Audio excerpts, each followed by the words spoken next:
Hello, this is a video about Lenovo Yoga 2 tablet about replacement of the digitizer. If you are wondering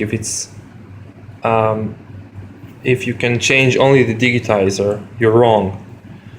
If you try to remove by a heat gun, the screen will be gone, will be consumed by the heat.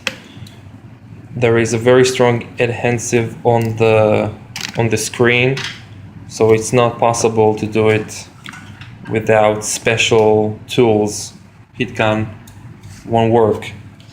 So do not buy only the digitizer on eBay or AliExpress, because you would need to buy the full assembly of the touch digitizer and the screen. Buy them when they are together, not the digitizer itself. Don't waste your money on it. So I helped a lot of people with that. Goodbye.